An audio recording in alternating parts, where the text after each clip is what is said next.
আপনার পাসপোর্ট নিয়ে অনেকে কমপ্লেইন করেছে আমার কাছে যেসব মেসেজ পাসপোর্ট আছে। নিয়ে প্রবাসীদের অনেকে অভিযোগ করছেন বলে জানিয়েছেন প্রবাসী কল্যাণ ও বৈদেশিক কর্মসংস্থান উপদেষ্টা ডক্টর আসিফ নজরুল।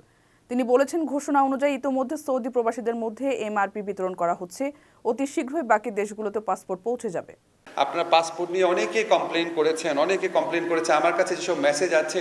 আমি তো সবার উত্তর দিতে পারি না, কিন্তু আমি আপনাদের মেসেজগুলো দেখি। ম্যাক্সিমাম ক্ষেত্রে আপনাদের কমপ্লেইন হচ্ছে পাসপোর্ট নিয়ে। কনসার্ন যত সরকারি দপ্তর আছে, মন্ত্রণালয় আছে, তাদের সাথে কথা বলেছি। পাসপোর্ট অধিদপ্তরে যে ডিজি আছে ওনার সাথে পার্সোনালি 2বার কথা বলেছে, 3বার কথা বলেছে, লং কনভারসেশন।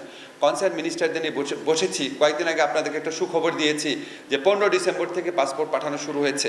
অগ্রাধিকার দেওয়া হয়েছে মালয়েশিয়া এবং সৌদি আরবে প্রথম। তারপর ওনারা বলেছেন 3 থেকে 4 সপ্তাহের মধ্যে সমস্ত পাসপোর্ট পাঠানো সম্ভব হবে, এমআরপি পাসপোর্ট।